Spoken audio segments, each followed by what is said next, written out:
welcome back to Redhead Rewatch. I'm joined today by one of my best friends, Alex Bunn, One Tree Hill enthusiast, pro knowledge expert. Hello. I'm so excited that we get her on the pod today. Today we're going to be doing episode 8, The Search for Something More. The breakdown of that is hoping to have fun. Brooke and Peyton attend a college party, but the situation gets bad when one of the guys, Gabe, played by Mike Irwin of Everwood, drugs Peyton. Dun dun dun. Air date 11/11 of 2003. So this is one of, I think, the best episodes of One Tree Hill for many reasons, but obviously number one being the Naley of it all. The scavenger hunt date's adorable. Their first kiss is adorable. The music in this episode is everything. And they dive into some really serious topics as well. So let's jump right into it. We start out with the episode of it's after the party at Dan's house, and Brooke is feeling really bad about how she behaved and the chaos she ensued the night before. So she goes and makes amends and apologizes to everyone and sets up a really cute scavenger hunt date for Nathan and Haley. I find that scene really funny in the beginning with Peyton and Brooke because she's like, I feel so bad. Like, I shouldn't drink tonight. She's like, but I got us invited to a party at Duke. Like, you know? But Sophia Bush is adorable and I love her so much.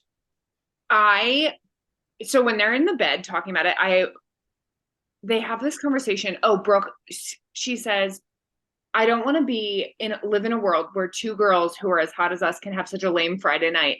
And I was thinking, in what world was their Friday night lame? They blacked out. One of them hooked up with someone else. Like, is that a lame night? Like, it sounds like a crazy night.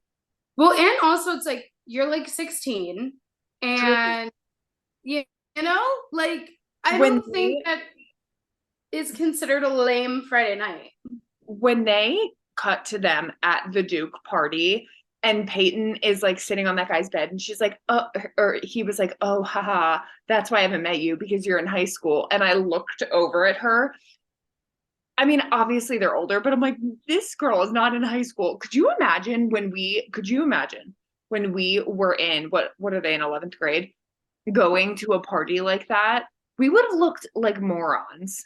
Mm-hmm. Well, and it's like, I feel like you automatically could tell. Now, I know that they like make it seem like Brooke does things like this all the time. Like, you see later on at the boy toy auction, like, she goes to the strip club. Like, she does all this crazy shit at like 16 years old that I understand she doesn't have like parents and stuff. And I guess like maybe she had older friends, like she was doing cheerleading, she befriended the older, you know, girls or whatever, which I can relate to. But even like seniors in high school and stuff, like who was like introducing her to like the strip clubs, accepting her into strip clubs, like taking her there, like bars, like clubs, like it's so crazy. And again, it is believable. Like, it's probably friends, like maybe girls on the cheer squad or whatever, who went. But this is the other part about it. If that's the case, which obviously it is, like she probably had older friends who were at that college or whatever, who went to Duke, she would be going with those friends. Like, they wouldn't just like roll up by themselves, just the two of them. Like, that would have never happened. Like, again, if we had older friends or something, I could understand that or see that happening. And like, it didn't even have to be a big scene or like a big to do. Like, they could have just like both pulled up and been like, oh, hey, Tracy, like, let's have fun. Shots, like, let's go in. Do you know what I mean? Like, yes. it was And really also, unrealistic. the fact that they are having this party, this is a logistic thing that I've always had a problem with in the hallway of a freshman dorm, as if first of all, the lighting is anything like that. Mm-hmm. Where are they getting all this space? Like, nobody's raving in the hallway of a dorm. we weren't allowed to drink in the dorms. Like, not that Yeah, we didn't, but you know what I mean? Like, you can't just have like a full kegger in the hallway. exactly. In the hallway, like, and that happened in Gilmore Girls too. Like they were like, oh, we're gonna like this building's gonna have a party. And it's like that literally would not be allowed. Like you Right. can't just like in the hallways have parties or like open your doors. Like people would come over pregame, whatever, but like you would be in your room, Yeah. you know? Um, Something that I want to say before I forget that I meant to say when you were introing the episode, I obviously Sparkle Classic is my number one. This might be my number two. Like it is the perfect episode. And to you, it's perfect because of Haley and Nathan, which I agree. To me, it's perfect because of Brooke and Lucas. I was gonna say, but also because of Brooke and Lucas. I feel Yeah. like it really sets the base and the groundwork for like their entire relationship, their friendship, like everything. Mm-hmm. And I remember watching it because as we know, when the very first time I went through, I did like Peyton. Like I wanted him with Peyton. But I remember watching this episode and thinking, oh no, I like him with Brooke.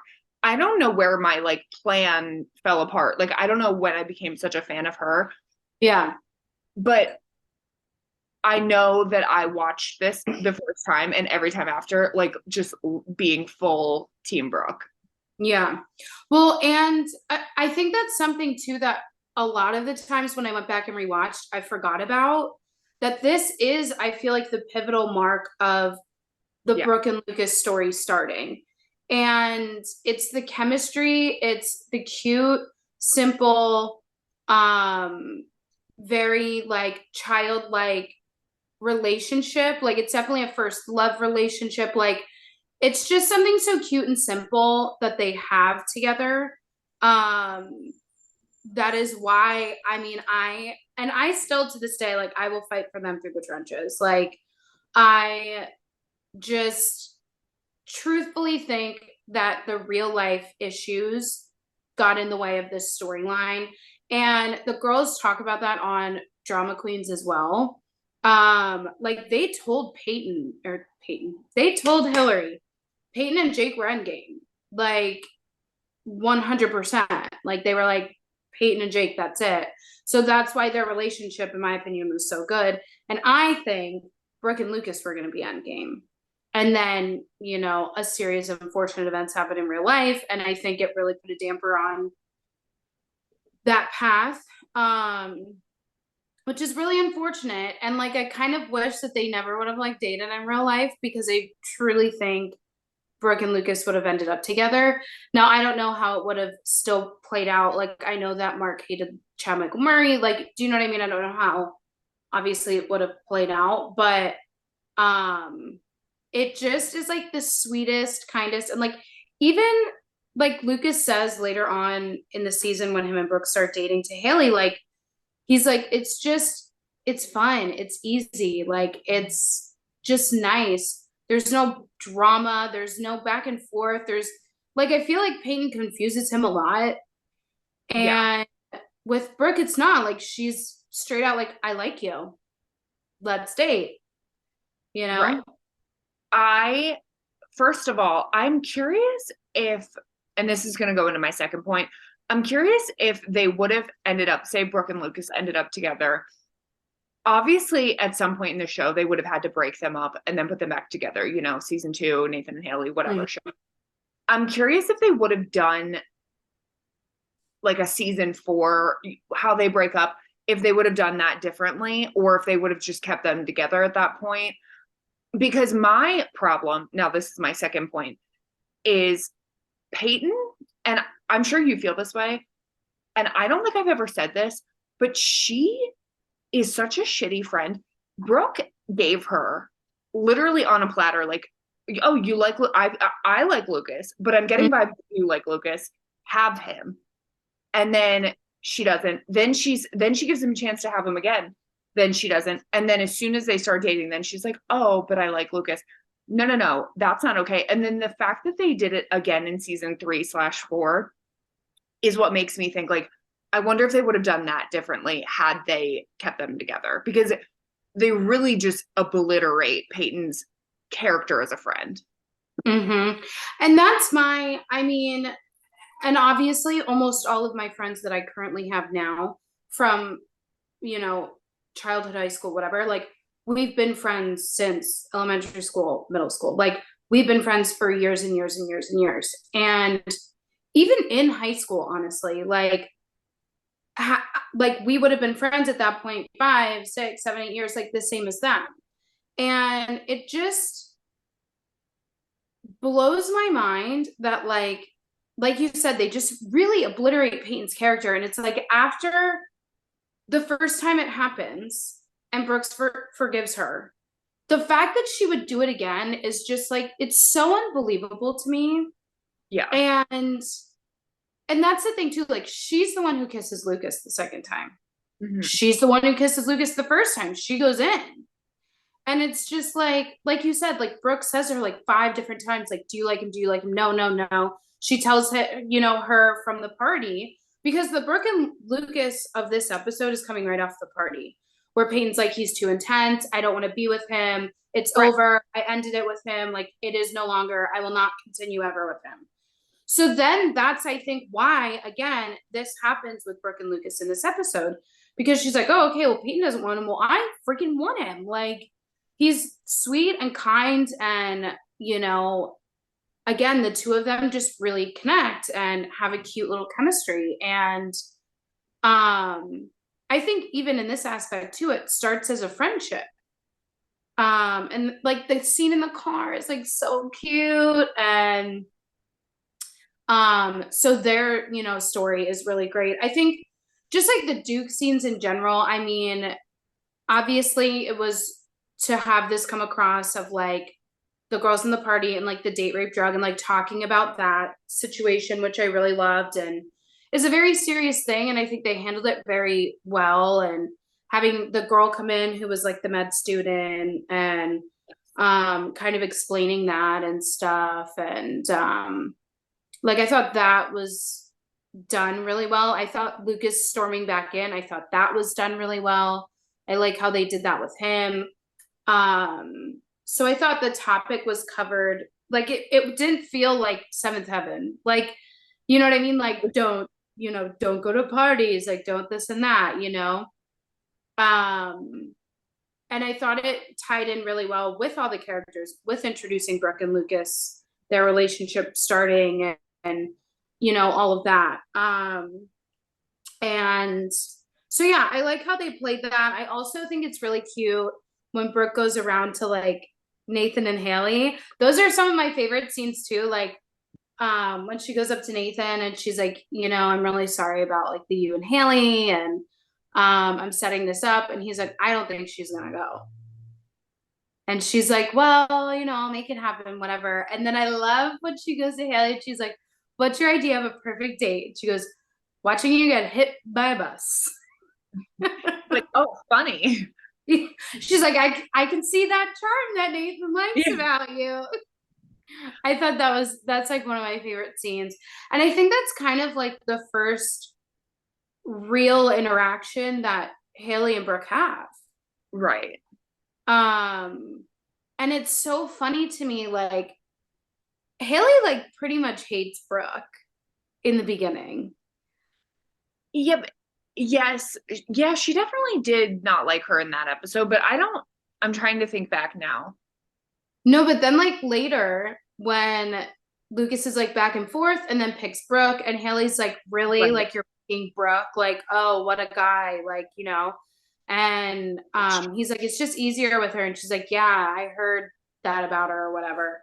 You know what I mean? Like, I feel like she just very surface level knows Brooke. And then obviously, like when Brooke takes her in, when everyone else is being shitty to her, especially Peyton, I think that's when she really sees that like Brooke is the best person, Yeah. But yeah, I thought those scenes were really cute too, where she tries to convince them to go. But again, in the scavenger hunt, like, and they talk about this on Drama Queens, it's like, why is this lingerie store like a pivotal freaking location in like season 1?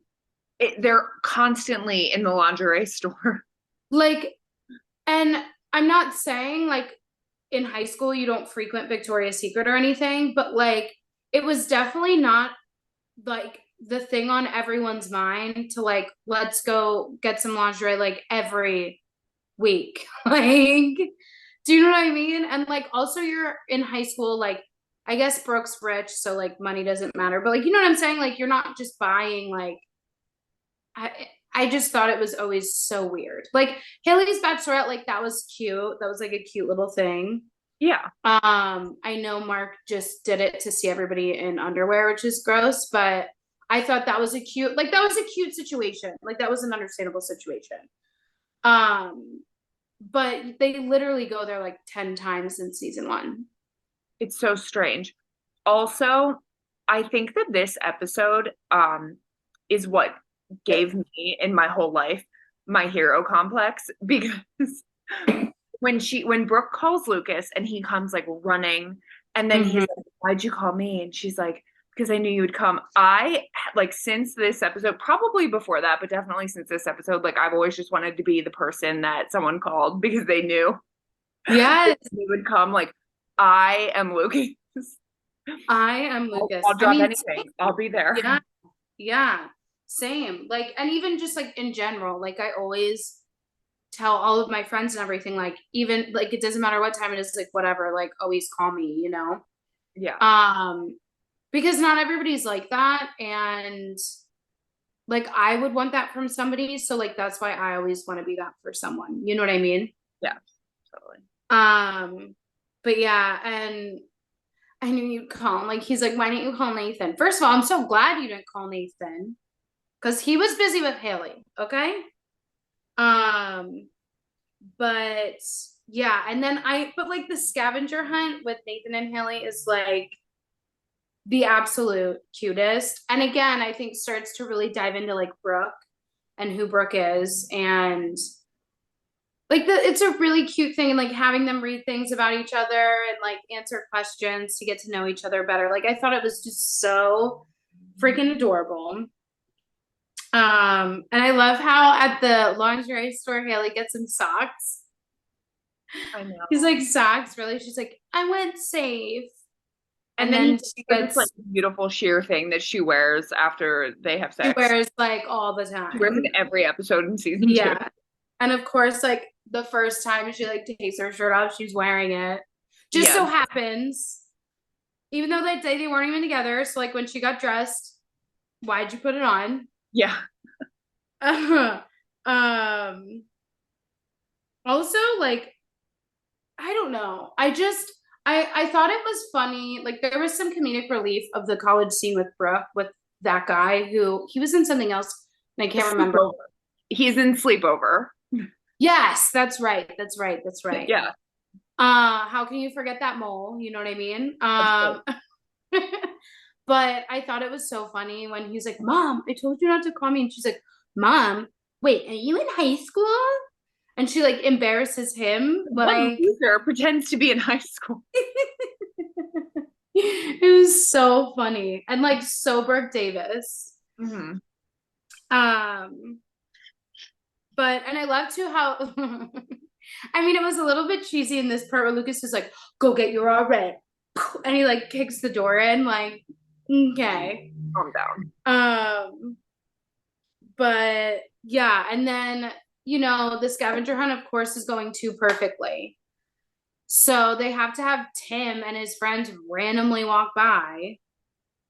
And this is actually a scene like on my MySpace. Remember how you could put like a video with a play? On my MySpace, the last thing posted was this scene from One Tree Hill of Nathan and Haley on the date, and their date's going really well, and the friends walk by. And then she's like, are you embarrassed to be seen with me? Like, why are you? And I love this line. Why are you nice to me in private, but rude to me in public? Because it's so high school. Like, I feel like it's how so many guys are in high school. And it's like, why are you trying to like be a certain way in front of your friends when like all the friends are doing the same thing? Like, just do whatever you're doing. Like, why? But also, it's so high school, like rom-com, like One Tree Hill, The OC, for them to do, actually not The OC, but for them to do something like that. But I feel like that doesn't happen in real life where they're like, oh, why would you be on a date with her?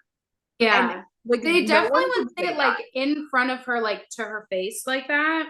Yeah. Um, you know what I mean? Like I feel like they would have just been like, "Oh, hey Nathan," he would have said hey, and then like the next time they saw him, they would have been like, what's going on with you and Haley?" Yeah.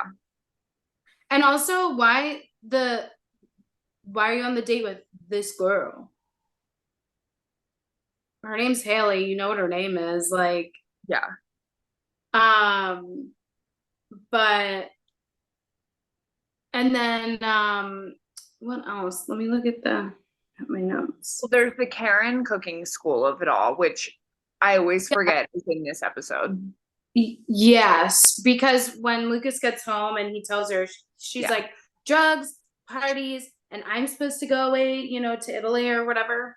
I mean, obviously, Moira was pregnant. That's why they had to write her leaving. I did not.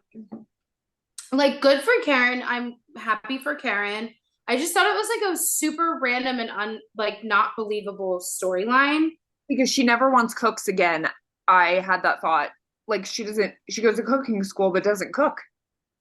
And never talks about cooking, never like, you know what I mean? She Yeah. just, it's never brought up again. It's never like a thing. Like, I feel like it would have been more believable if she was like going to take care of like a grandmother who was sick or like, you know what I mean? Like, Yeah. and somebody who can't, because this was in the last episode,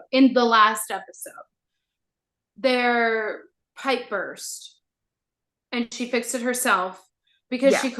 she didn't want to have to pay for someone to fix it. Obviously, like, you know what I mean? They are a lower class. So you're like so low class you can't like pay a plumber to fix it. But But you're you like going away to Italy for 6 weeks. Now, maybe she got a grant or some sort of something because it was like classes, but that was not mentioned either. You know what I mean? Like, yeah. so This like leads us for Karen and Keith leads me into one of my least favorite storylines, which is then when she like is mad at him for a season. and that too, I feel like she takes it so out of proportion. And I just, I know they wanted like a build, but like the backstory of Keith and Karen is like, this is like 15 years in the making at least. Yeah. Like, why are we building this story up? Like, I just feel like it could have been done differently because then like the jewels of it all comes in and I do love Andy though. Like I love Andy. I like Andy as well. I obviously hate Jules. And I don't just hate Jules because what she did to Keith. I hate Jules because she's a weenie. She's just so irrelevant to the storyline. Like Yeah. it's one of those characters, and like every show has at least one of them where it's like if that character was never in the show, nothing would have been different. You know what I mean? Other than like Keith Yeah. left. Like, I don't know. But and I just love how Keith is with her, like telling her to go and like, you know what I mean? Like, and being the small town guy that he is, like, he's not like, oh no, don't go. Like he's pushing her to go and wants her to go and like have this experience and do something for herself and really gives her that push, like, I'll take care of Lucas, I'll stay here, whatever. And then Deb covering for, is that in this one, right? Yeah. And Deb's like, no, go. So I love that too. Like Deb being like, you need to do something for yourself for once. Like, so I loved that aspect of it too. And then the cute scene with Brooke and Lucas in the car when he's like driving her home. And they're so cute. It's that like chemistry thing too, like they just have amazing chemistry. Yeah. And I also just want to shout out another one of my favorite moments, which is why this is such a perfect episode, is at the end when they introduce like Brooke and Mouth's friendship when she comes to watch him play basketball. Yes. And she's like, they used to call me Mouth in summer camp. And she's like, because I slept with my mouth open. Yeah. It's like And I love that too. Like she rolls up in her little bug so cute. and sits and watches them, with Mouth. And when she's like pulling up the gun, she's like, she's not here for us, dude. Like, but I thought that was a really, really sweet. And yeah, it's a little nod to what's to come with Brooke and Mouth. And then of course, I mean, one of the most iconic scenes just of television history is the Naley kiss. That whole thing. The dare you to move, the kiss, everything that he says before the kiss, like it's just so cute. I can't take it. It's so cute. I love I've seen that scene like 900 times because I just watch it. Yeah. Because it gives you that every single time, and I've seen it a million times, it just gives you that little like butterflies feeling where you're like, this is just the cutest thing ever. Like, It's so and cute. again, their chemistry and like, I want to be someone who's good enough to be seen with you. Like, it's so cute. I really do think though it was the music choice of Dare You to Move Yeah. that just puts it over the edge and like makes it so iconic, They really nail all of the Nathan Haley scenes with the music. Like a lot of the scenes the whole music on the whole show is great, Yeah. but But the that Nail in particular. And like their wedding song, like it just they do always really get it right with them for yeah, and sure. another one that comes to mind, a spoiler for season 9, is when she's like running through the hospital. I want to say it's Never Let Me Go. It's the Florence Yeah, and the Machine song. She's like running looking for him, and then they Never Let Me Go. yeah, Yeah. Oh my God. He's like, hey, Hills. My favorite. the My best. favorite. Yeah, they really just nail it. I mean, if this entire episode was trash and it was just the Nathan and Haley of it all, like it would probably still be my favorite episode.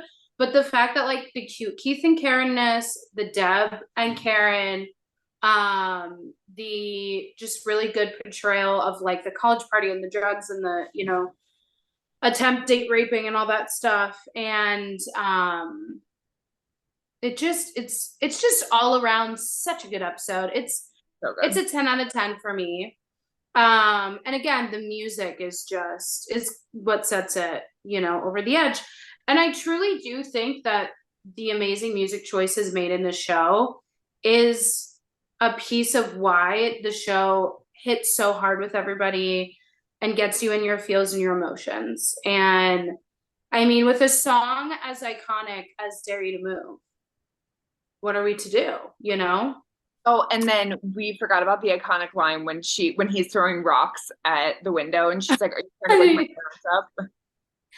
Are you trying to wake my parents up? That's their room. Ah. Oh, and I love when she's like, it's literally the next, or he's like, I'm so sorry, like whatever. And she's like, you should buy them in bulk if you're gonna hand apologies out this often. Truly, she's incredible. Like Haley, I mean, throughout the whole thing, but especially in season one, She's got the like her one-liners, her zingers are just everything. Like everything. My yeah. God, she's everything. And I really do hate how, like, after, spoiler alert, she gets married and, like, becomes a mom, or even just gets married. It's like she never really has any more, like, Haley storylines. It's just either with Nathan or, like, bouncing off everybody else. That's a good point. I mean, she has, the mom of it all. And then Mm-hmm. she's the helpline. Yeah, yeah. She Yeah, does have it later on, I and then when guess, she's but in like, the cafe. But you're right. You're right. And then she does I mean, I music. guess the deep dive of Haley is really like 2 and 3.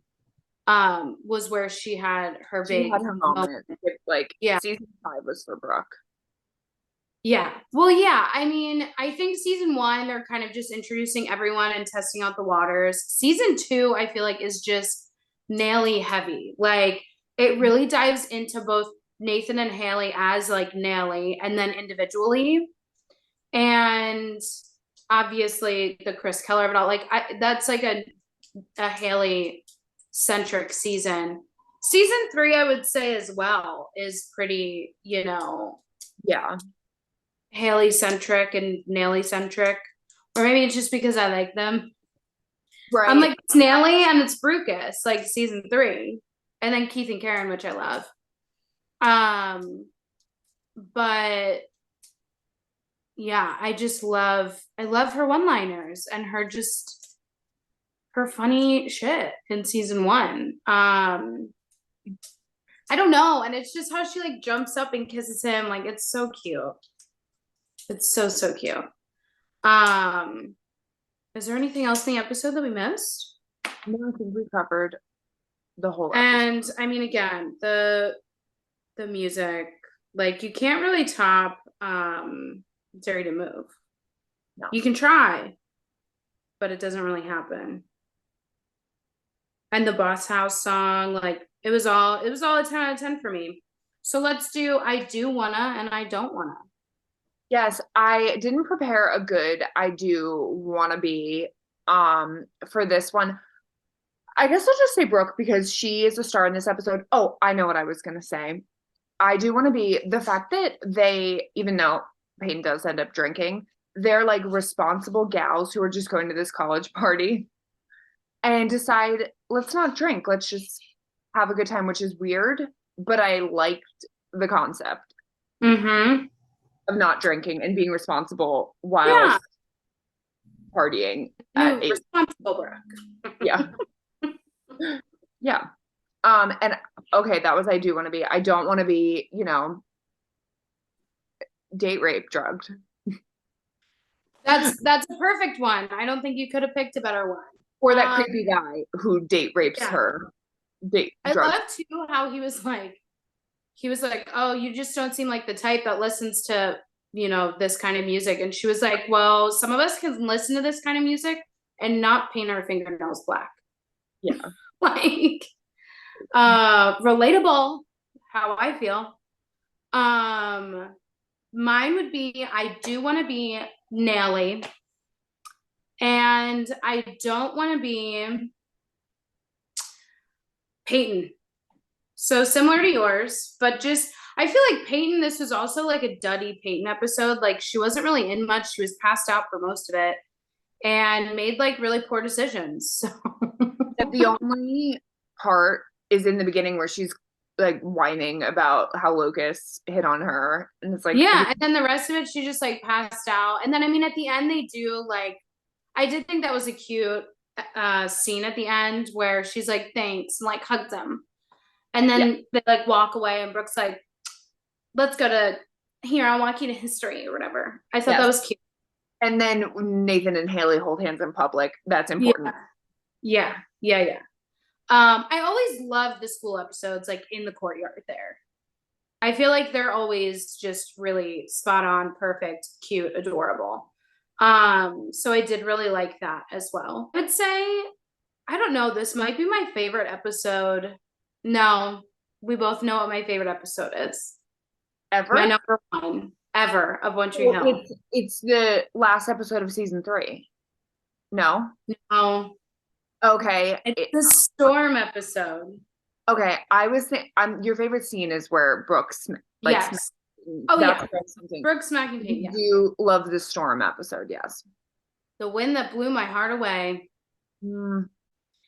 All right. Well, thank you for joining me today, Alex Bunn. Our next episode is going to be episode 9 with arms outstretched. So we'll see you guys next time. Bye. Thank you guys for listening. New episodes every Monday, Wednesday, Friday. Catch you next time. Go ahead, rewind.